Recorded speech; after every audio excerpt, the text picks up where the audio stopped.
여기를 떠나자 하시니라. 아멘. 여러분, 계기일식이라는 말을 들어보셨지요? 달이 태양을 완전히 가리어서 태양빛만 반지 모양을 보여주는 그런 현상입니다.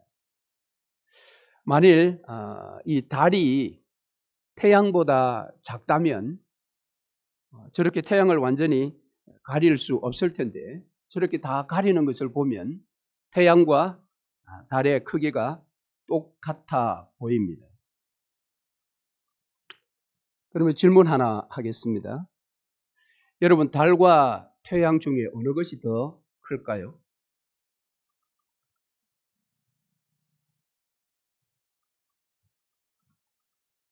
만일 달이 태양보다 작다면 저렇게 다 가릴 수가 없을 텐데, 그것을 생각한다면 어쩌면 달과 태양 크기는 똑같다, 그렇게 말할 수가 있을 것입니다. 그러나 여기에는 하나 질문에서 감추어져 있는 전제가 있습니다. 그 전제는 무엇인가 하면 지구와, 우리가 지금 보는 이 지구와 달과 태양, 그것이 지금의 거리에서 볼 때 똑같다라는 그런 전제가 있다라는 것입니다. 만일 지구에서 보지 않고 다른 태양계의 행성에서 보면 이 달과 태양의 크기가 완전히 다르게 보일 것입니다. 그런데 이 태양계의 수많은 행성 중에 유일하게 지구에서만 바라보는 저 태양과 달의 크기가 같아 보인다라는 것입니다. 그런데 실제 같지는 않습니다, 여러분. 태양은 지구에 엄청난 배를 가지고 있는 크기라 그러고요. 달은 지구보다 작습니다. 그런데 우리 눈에 그렇게 보인다라는 거죠. 저 태양과 달이. 다만 전제가 지구에서 볼 때, 그러니까 지구에서 달과 그 거리, 그리고 지구에서 태양이 있는 그 거리, 지금 현재 그 거리를 유지할 때 두 개가 같은 크기로 보인다. 그래서 사람의 눈으로 보는 것은 실상이 아니다라는 것입니다. 그래서 성경은 신앙을 소개할 때에 이렇게 소개합니다. 히브리서 11장 1절 말씀에 보면 믿음은 바라는 것들의 실상이요 보이지 않는 것들의 증거다. 믿음은 보이는 것을 보는 것이 아니고 보이지 않는 것을 실제 보이는 것처럼 믿는 것이 믿음이다. 그래서 신앙이라는 것은 보는 것이 믿는 것이다라는 이 세상의 가치 가운데서 보이지 않는 것을 실상으로 믿고 그것을 보려고 수없이 시도하는 행위가 신앙입니다. 그것이 신앙생활입니다. 세상은 끊임없이 우리에게 눈으로 보는 것만이 진실이라고 유혹하지만 우리 그리스도인들은 눈으로 보는 것이 아닌 눈에 보이지 않는 것을 보려고 끊임없이 애를 쓰는 그런 자들이다 말할 수가 있습니다. 그런데 만일 우리가 눈에 보이지 않는 그것을 보려고 애쓰지 않고 눈에 보이는 것만 자꾸 보려고 애를 쓰면 우리 성도들에게도 남는 것은 염려와 근심과 걱정과 불안뿐인 것입니다. 그런데 이 상황 자체가 바로 떠나가신다라는 예수님 앞에 서 있는 제자들의 현실의 문제였습니다. 그래서 예수님은 당신이 떠나가신다라고 가르치는 이 순간 제자들이 지금 가지고 있는 그 현실의 문제를 해결해 주시고자 하십니다. 그것은 제자들을 사랑하시되 끝까지 사랑하신 최고의 한 방법이었습니다. 그래서 오늘 본문은 14장 우리가 25절부터 읽었는데요. 요한복음 14장 1절부터 24절까지의 내용은 예수께서 가신다라는 이야기를 들려주시는 내용입니다. 그런데 25절 말씀부터 예수께서 당신이 가시는 그 일에 대한 다시 한번 핵심을 요약해 준 내용이 오늘 우리가 읽은 본문입니다. 예수께서 가신다라고 할 때에 시작의 말씀을 1절에서 무엇이라고 이야기합니까? 너희는 마음에 근심하지 말라. 하나님을 믿으니 또 나를 믿으라. 이렇게 시작을 합니다.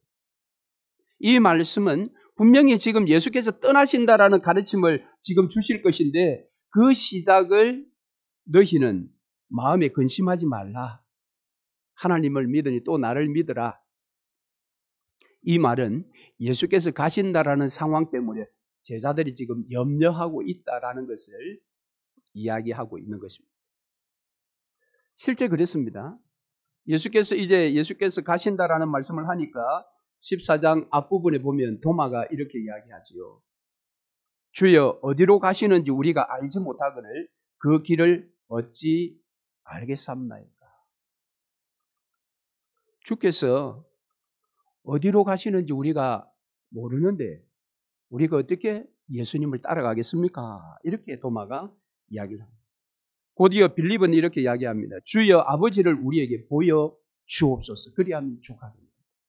예수께서 가신다니까 이제 아버지를 보여달라는 겁니다. 그러면 우리가 염려하지 않고 근심하지 않겠다. 예수께서 가신다라는 이 말씀은 그야말로 이 제자들을 멘붕 상태에 빠지게 만들었습니다. 그래서 예수께서 근심 가운데 두려워하는 이들에게 예수께서 이렇게 이야기하시죠. 내가 아버지께 구하겠으니 보혜사, 또 다른 보혜사를 너희에게 주사 영원토록 너희와 함께 있게 하겠다라고 14장 16절에서 성령에 대한 약속을 해 주십니다.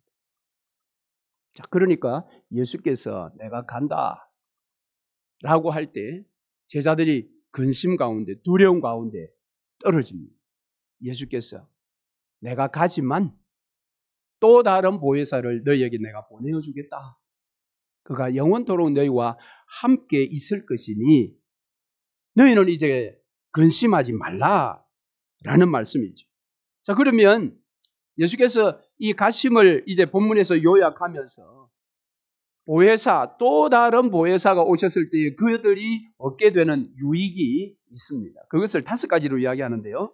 오늘 본문 보시면 25절과 26절에는 보혜사를 통해서 깨달음을 너희들이 얻게 될 거다. 예수께서 가르쳐 주신 모든 것의 교훈에 대한 깨달음을 얻게 될 것이요. 27절에는 너희가 평안을 얻게 될 것이다. 28절은 기쁨을 얻게 될 것이다. 29절은 너희가 믿음을 얻게 될 것이요. 그리고 마지막 5번째는 너희가 사랑, 아버지의 사랑과 나의 사랑을 너희들이 그때 알게 될 것이다. 그러니까 또 다른 보혜사가 오실 때에 그들 가운데 있는 근심과 두려움은 다 떠나가고 이 5가지의 놀라운 은총을 얻게 될 것이다 라는 겁니다. 예수께서 이렇게 구체적으로 이야기하신 것은 그들이 지금 왜 내가 간다고 할 때에 두려워하는지에 대한 이유를 정확하게 알고 계셨기 때문입니다. 그래서 예수께서 그 두려움의 이유, 원인들을 제거해 주시기를 원하십니다. 그것은 그들의 시각을 바꾸어 놓는 것입니다. 제자들은 지금 예수께서 이제 곧 십자가를 져야 할 이때에 3년 동안의 말씀의 훈련을 받았지만 그들은 여전히 세상을 닮아 있습니다. 무엇입니까? 보는 것이 그들의 전부였습니다. 그들은 여전히 보이는 명예에 관심사를 두었습니다. 그들은 여전히 보이는 이 육체의 죽음에 그들의 믿음이 뿌리채 흔들리고 있었습니다. 그런데 눈에 보이는 예수께서 가신다라고 하시니 이건 근심하지 않을 수가 없는 것입니다. 보이는 것을 전부로 믿고 살아가고 있는 그들에게 보이신 예수께서 이제 보이지 않게 가신다라고 하니까 그들은 두려워할 수밖에 없었던 것입니다. 이 제자들의 믿음의 한계, 바로 이것은 세상을 너무 닮았습니다. 여러분, 세상의 최고의 능력이 무엇인지 아십니까? 그 최고 능력은 보이지 않는 것을 보이게 만드는 기술입니다. 그것이 바로 우상입니다. 우상. 그것은 허상입니다. 세상은 무조건 내 눈에 보여야만 안심합니다. 내 눈에 보여야만 두려워하지 않습니다. 그러나 눈에서 사라지면 두려워하는 것이 세상입니다. 제자들이 지금 그런 상태에 빠져 있다는 겁니다. 우리 눈으로 모든 것을 볼 수 있는 것은 하나님의 은혜입니다. 그러나 눈으로 볼 수 없다 하여 세상의 모든 것을 잃어버리는 것은 아닙니다. 눈으로 볼 수 없다 하여 세상의 모든 것을 보지 못하는 것은 아니라는 겁니다. 예를 들면 눈이 없어서 해를 바라볼 때에 눈부심은 볼 수 없습니다. 그러나 그 해의 따스함은 느낄 수가 있다는 거죠. 눈이 없어서 꽃을 볼 때에 그 화려한 색깔의 꽃몽우리는 볼 수 없겠으나 그 꽃 향기는 내가 알 수 있다는 거예요. 눈이 없어서 우리가 사람을 볼 때에 그의 이목구비의 외모는 볼 수 없지만 그의 마음은 느낄 수 있고 볼 수 있다는 겁니다. 이처럼 눈으로 보지 못한다고 해서 모든 것을 보지 못하는 것은 아닙니다. 오히려 마음으로 보는 것들이 훨씬 더 아름다운 것이요. 훨씬 그 본질에 가장 가까이 접근하는 그런 방식이 될 수 있습니다. 그럼에도 세상은 여전히 보는 것으로 우리를 유혹합니다. 여러분 이스라엘을 보십시오. 구약의 이스라엘은 하나님께서 임하시는 그 상징의 장소, 그 성전을 그들은 신성시했습니다. 그래서 그들은 눈에 보이는 성전이 눈에 보이지 않는 하나님의 임재보다 더 우선시했던 것입니다. 즉 성전을 우상화해버렸습니다. 이 정도 화려하게 만들어야 하나님이 임재하신다라고 그들은 생각한 것입니다. 그런데 예수께서 이 땅에 오셔서 구원을 다 이루셨을 때 그는 십자가 위에서 다 이루었다라고 선언하시는 순간 성전 휘장이 위에서부터 아래로 찢어졌다고 했습니다. 그것이 무엇입니까? 눈에 보이는 화려한 성전을 예수께서 무너뜨리신 것입니다. 왜요? 이스라엘에게 그것은 우상이었기 때문입니다. 그리고 보이지 않는 당신의 백성들, 저와 여러분을 예수께서 성전이다 그렇게 선언하셨습니다. 이스라엘의 언약궤 사건을 여러분 생각해 보십시오. 그들은 눈에 보이는 이 언약궤가 눈에 보이지 않는 하나님의 그 뜻보다 더 우선시했습니다. 그래서 전쟁에 나갈 때 눈에 보이는 언약궤를 메고 나갔습니다. 그 결과 어떻게 되었습니까? 블레셋에 참패했고 언약궤조차 빼앗겨버리고 말았습니다. 구약의 이스라엘 백성들은 눈에 보이는 것만을 믿었고 그것만을 신뢰했습니다. 그런데 그것은 세상과 하나도 다를 바가 없습니다. 그런데 안타깝게도 지금 제자들도 똑같이 세상을 닮았습니다. 마가복음 13장 1절에 보면 예수님께서 제자들과 한번 성전에 가셨을 때 일입니다. 그 성전에 헤롯 성전의 그 장대하고 화려한 그 건물에 이 제자들이 압도되었습니다. 그래서 제자 중에 한 명이 이렇게 예수께 말했습니다. 선생님이여 보소서 이 돌들이 어떠하며 이 건물들이 어떠하리까 탄성을 질렀습니다. 그런데 예수님께서 뜻밖의 말씀을 하셨습니다. 네가 이 큰 건물들을 보느냐 돌 하나도 돌 위에 남지 않고 다 무너뜨려지리라. 예수님의 눈에는 눈에 보이는 이 화려한 성전 그것은 감탄의 대상이 아니었습니다. 오히려 하나님의 진노로 인해서 곧 파괴되어질 이 성전에 보이지 않는 미래의 모습을 보시고 슬퍼하셨습니다. 제자들은 눈에 보이는 성전에 속았지만 예수님은 눈에 보이지 않는 하나님의 심판을 생각했을 때 결코 건물에 속지 않으신 것입니다. 제자들은 육적인 눈에만 관심이 있었고 예수님은 영적인 눈을 보여주셨습니다. 그러니까 눈에 보이시던 그 예수, 그가 로마를 이겼을 때에 누릴 그것들을 꿈에 그리던 그들이 눈에 보이시는 예수께서 이제 가신다, 눈에서 사라진다고 하니까 염려와 근심과 두려움 속에 빠진 것입니다. 그래서 예수께서 그들의 시각을 지금 바꾸어 놓으시려는 겁니다. 지금까지는 눈에 보이는 것만 보는 그 눈을 보이지 않는 실상을 볼 수 있는 눈을 갖게 만드시고자 또 다른 보혜사를 보내어 주시겠다 약속하신 것입니다. 그리고 이제 이후에 예수께서 성령을 받으라라고 부활 후에 말씀을 하셨습니다. 여러분 본문 26절을 보시면 성령이 오시면 그가 너희에게 모든 것을 가르치시고 내가 너희에게 말한 모든 것을 생각나게 하시리라. 이 말씀은 이스라엘 백성들의 광야 삶을 하나님께서 불기둥, 구름 기둥으로 인도하신 것처럼 이제는 제자들의 삶을 성령께서 이끄실 것이다. 성령이 오시기 전에는 눈에 보이는 것만을 쫓아서 살아갔던 그들의 삶이 이제는 눈에 보이지 않는 것을 쫓아 살아가는 삶의 세계로 이끌어 주실 것이다. 너희의 삶을 변화시켜 주실 것이다. 할렐루야.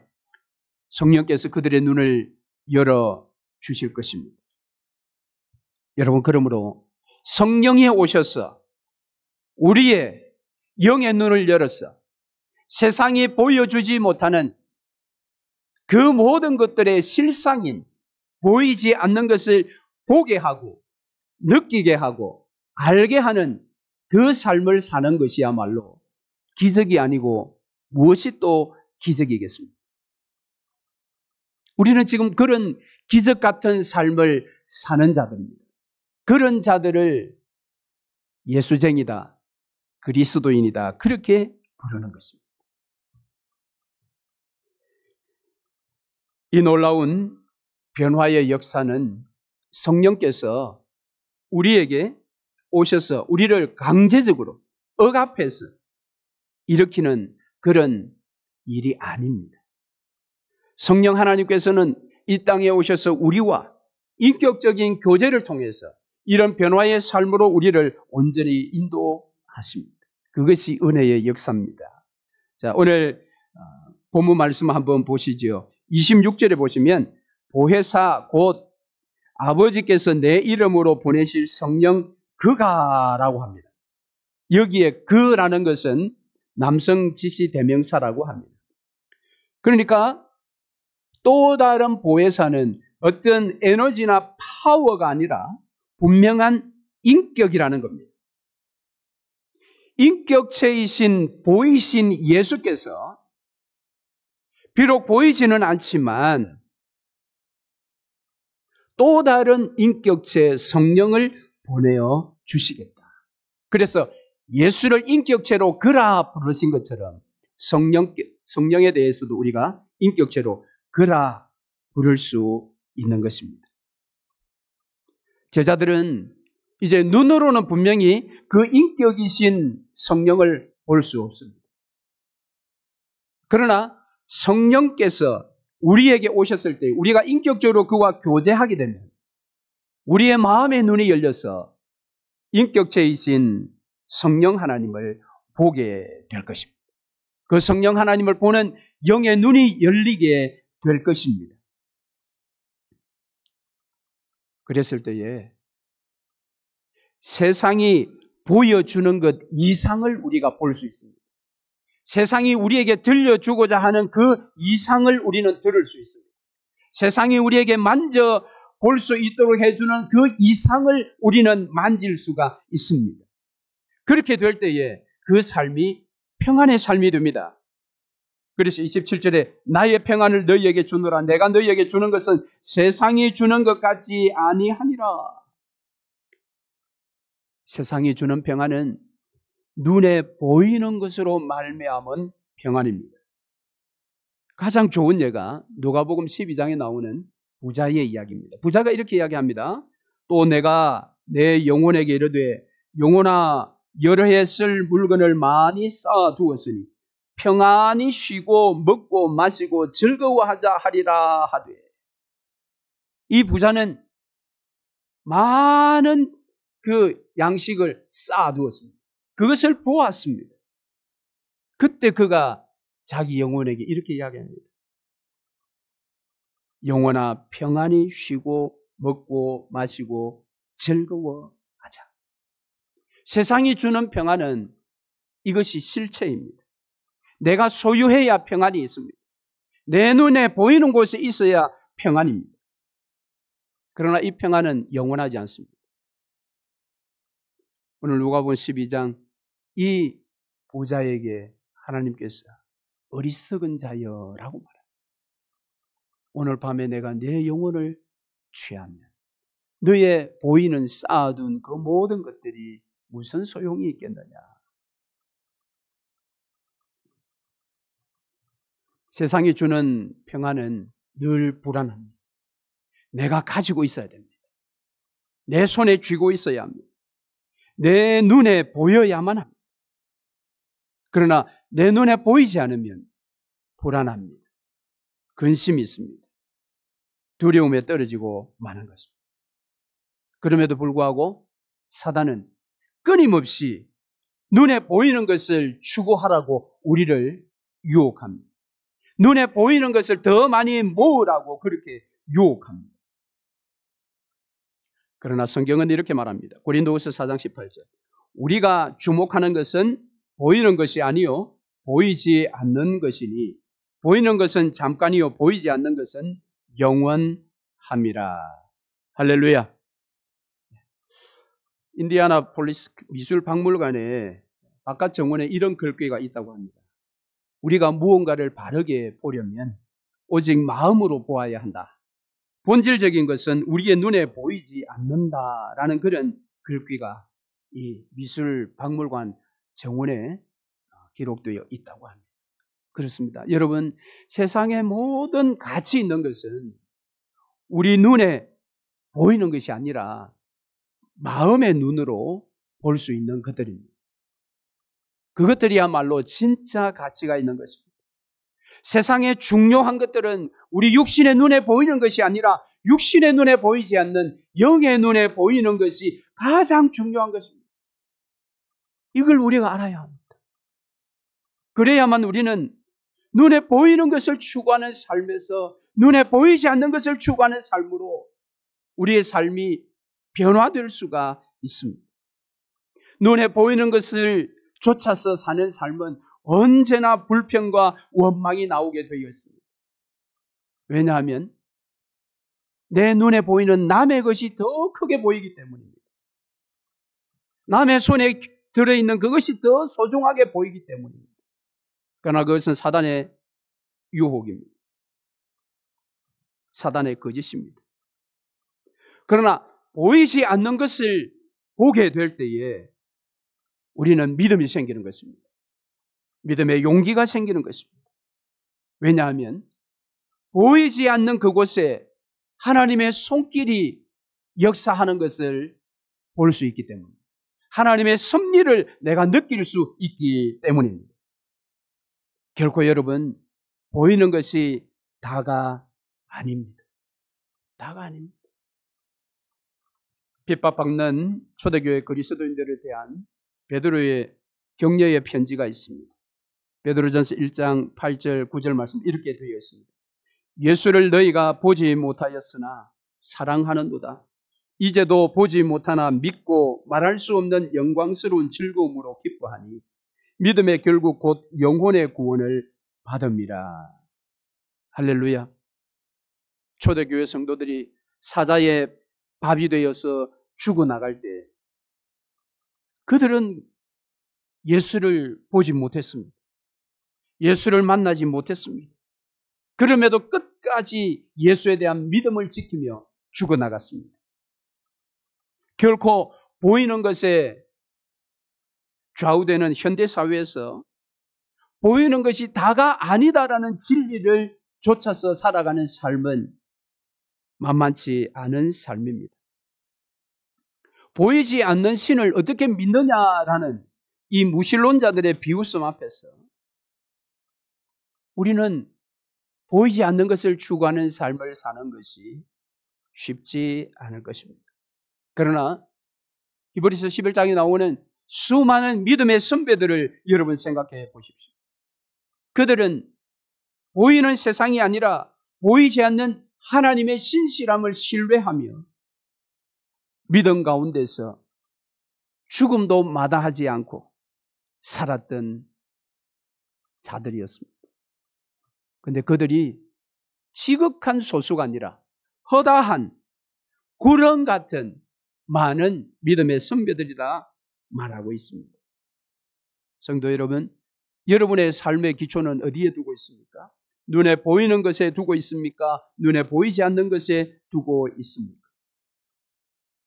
오늘 우리는 눈에 보이지 않는 삶을 통해서 그 위대하신 하나님을 경험하며 그 하나님의 은혜를 누리며 살아가야 하는데, 그러한 삶은 성령님과의 인격적인 교제를 통해서만 가능합니다. 말씀과 기도 가운데 또 다른 보혜사로 예수의 이름으로 이 땅에 오셔서 우리와 함께하고 계시는 성령 하나님, 그 하나님과 매일매일 인격적인 교제를 통해서 우리는 세상과 다른 삶을 살아갈 수가 있습니다. 그것이 바로 성령으로의 삶입니다. 이 일을 위해서 가신 예수께서 또 다른 보혜사를 우리에게 보내어 주셨습니다. 그분이 지금 우리 안에 계십니다. 이번 한 주 동안도 그분과 말씀과 기도 가운데 인격적인 교제를 통해 지금까지 보지 못했던 하나님의 놀라우신 그 일하심을 보는 복된 삶이 되시기를 주의 이름으로 축원합니다. 아멘.